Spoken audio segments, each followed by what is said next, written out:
Example मैं आपको देता हूं, आप जो सत्संग कर रहे हैं ना, इसकी वैल्यू समझो क्या है। एक बार वशिष्ठ जी और विश्वामित्र जी आपस में भिड़ गए। भिड़ना मतलब ऐसे हमारी तुम्हारी तरह नहीं, अब्बे तब्बे नहीं, अलग बात थी। कैसे? एक बार वशिष्ठ जी किसी कार्य से विश्वामित्र जी के आश्रम में पधारे। तो हमारे यहाँ ये नियम है कि कोई हमारे यहाँ पधारे, संत महात्मा गुरुजन या हमारे पूजनीय या हमारे समकक्ष आदरणीय भी हों, तो उनका सत्कार अच्छे से करना चाहिए और सामर्थ्य अनुसार द्रव्य दक्षिणा भी देनी चाहिए। अब संत एक दूसरे को क्या दक्षिणा दें? तो जब वशिष्ठ जी पधारे कृपा करके, तो जानते हो क्या हुआ? विश्वामित्र जी ने कहा कि मैं अपने 10,000 वर्ष की तपस्या का फल वशिष्ठ जी को देता हूं। 10,000 वर्ष की तपस्या का फल मैं वशिष्ठ जी को देता हूं। वशिष्ठ जी बोले इसकी क्या आवश्यकता है? बोले नहीं नहीं, आप पधारे हैं तो इतना हमारा सौभाग्य है कि आप पधारे। अब किसी कारणवश एक दिन वो भी आया कि जब विश्वामित्र जी वशिष्ठ जी के यहां पधारे, तो उनको लगा कि इन्होंने हमें 10,000 वर्ष की तपस्या का फल दिया था, तो इनका भी सत्कार करना चाहिए। तो वशिष्ठ जी ने विश्वामित्र जी को एक घड़ी सत्संग का जो फल है वो प्रदान कर दिया कि मैंने जितना भी सत्संग किया हो उसमें से एक घड़ी सत्संग का फल मैं विश्वामित्र जी को देता हूं। इतने में भड़क गए विश्वामित्र जी। तो बोले हमारा ये सब, भाई देखो क्या होता है कि जैसा देवता हो वैसी पूजा करनी चाहिए, और देवता हो हाई लेवल का और पूजा कर दो वैसे दूसरे हिसाब की, तो सामने वाले को फील होता है यार हमें तो कुछ समझ ही नहीं रहा। समझ रहे हो कि नहीं? नहीं समझे? ऐसे समझोगे तुम्हारी जमाई तुम्हारे घर आए, और जमाई आए वो बड़ी सी लंबी सी वो काली सी गाड़ी जो होती है, जो भी होती है चूल्हे में, जान दे हमें क्या मतलब, अपन जिसमें चल नहीं सकते उसका नाम भी क्यों लें, तो लंबी गाड़ी बहुत, उसमें आए। और जब जमाई राजा जाने लगे विदाई में, आप उनको $5 पकड़ा दो। अब ईमानदारी से हा करो, बताओ जमाई को कैसा लगेगा? अच्छा या बुरा? जोर से बोलो। वो कहेगा इतनी लंबी चौड़ी गाड़ी लेके आए हो, तुम्हें शर्म नहीं आ रही? या तो दो ही मत, और दो तो फिर थोड़ा रिस्पेक्ट करो, ढंग से करो। वही विश्वामित्र जी को लगा हमें एक घड़ी सत्संग का फल दिया, बस हम जब आप हमारे यहाँ आए थे हमने 10,000 वर्ष की तपस्या का फल दिया। तो वशिष्ठ जी बोले अब इस बात का पता कौन लगाए कि तुम्हारी 10,000 की तपस्या ज्यादा महत्वपूर्ण है कि हमारी एक घड़ी का सत्संग? एक घड़ी का सत्संग हमारी 10,000 वर्ष की तपस्या का बराबरी कर सकता है? बोले शायद उससे भी ज्यादा हो। बोले ऐसे कैसे, कौन डिसाइड करेगा? बोले चलो हम करवाते हैं। तो सबसे पहले ब्रह्मा जी के पास में गए। अब ब्रह्मा जी बोले दोनों, वशिष्ठ जी को तो हम समझा भी लें, हमारा पुत्र है, पर ये विश्वामित्र तो वैसे ही क्रोधी है, कुछ समझाए तो बहुत भड़क न जाए कहीं। उन्होंने कहा देखो आई डोंट हैव टाइम,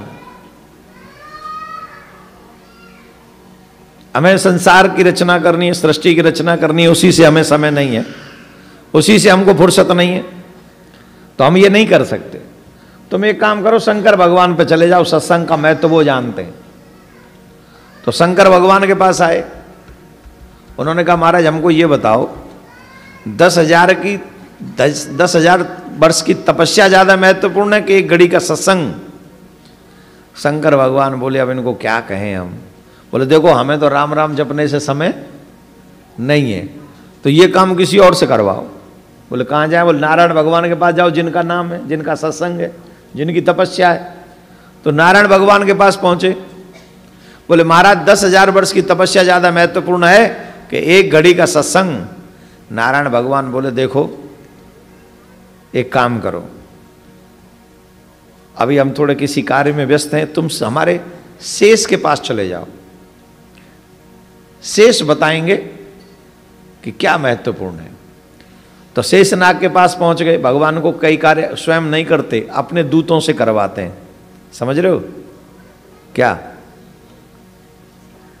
कई काम परमात्मा डायरेक्ट करता है और कई काम परमात्मा किसी भक्त से करवाता है। अब ये हमारा विवेक ध्यान रखना कि क्या हो रहा है हमारे साथ। हर बार परमात्मा नहीं आएगा, कई बार परमात्मा के भी आते हैं, हमें उन्हीं के साथ लग जाना चाहिए, जिससे हम परमात्मा के हैं ये हमें पता ही है।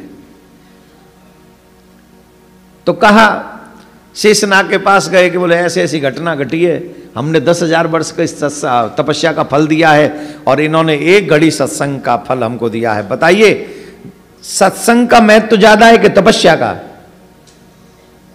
सुनो भाई, दोनों ऋषि हम आपको प्रणाम करते हैं, आपकी बराबरी हम नहीं कर सकते, आप तो दोनों देवता महान हो, पर एक बात बताओ, इस पृथ्वी को धारण किए किए मेरे सर पे कितना समय हो गया है? मुझ में सोचने की क्षमता होगी अभी? थका हुआ हूं, परेशान हूं। पहले एक काम करो, थोड़ी देर तुम इस पृथ्वी को संभालो, फिर मैं तुम्हें इसका आंसर करूंगा।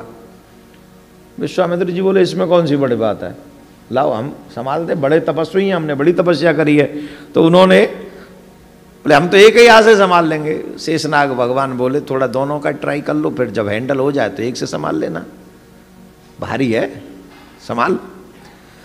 तो विश्वामित्र जी ने जब पृथ्वी को शेषनाग के सिर से अपने हाथों पे लेना चाहा तो दोनों हाथ लगा दी और उनके हाथ कांपने लगे, उनको लगा कि पृथ्वी डगमगा जाएगी और बड़ा अनर्थ हो जाएगा। उन्होंने कहा अरे जल्दी आओ, आप ही संभालो, आप ही संभालो, हम पे नहीं संभलेगी। बोले अच्छा नहीं संभलेगी? बोले नहीं संभलेगी। बोले ठीक है। फिर वशिष्ठ जी से कहा आप आ जाओ, थोड़ा ट्राई आप भी कर लो। बोले हाँ कर लेते हैं, इसमें क्या जाता है। उन्होंने पृथ्वी को संभाला और एक हाथ से ही संभाल लिया। फिर से इसी गए, थोड़ा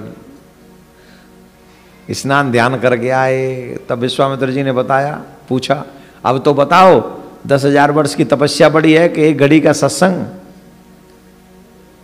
शेषनाग बोले अभी भी बताना पड़ेगा।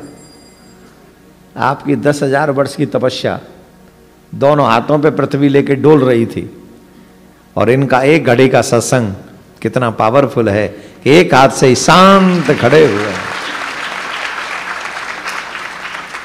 1 घड़ी आदि में पुनियाद, तुलसी संगत साधु की हरे कोटि अपराध। जब तक हम सत्संग की वैल्यू नहीं जानेंगे तब तक हमें पता नहीं चलेगा कि हम यहां कर क्या रहे हैं। कई लोग तो जब इधर से यूं घूमते घूमते जाते हैं ना, वो कहते हैं इन्नू की हो गया है, इतने काई ने बैठे ने थल्ले, पगला गए ने, घर में काम नहीं है, कल जॉब नहीं है। लेकिन वो जानते नहीं जितना मैंने जॉब करके काम करके कमाया है वो तो थल्ले ही रह जाओगा, इत्थे ही रह जाएगा, और जो इत्थे कमा रहे ने हुन वो साढ़े नाल जाएगा, साढ़े नाल जाएगा उत्थे।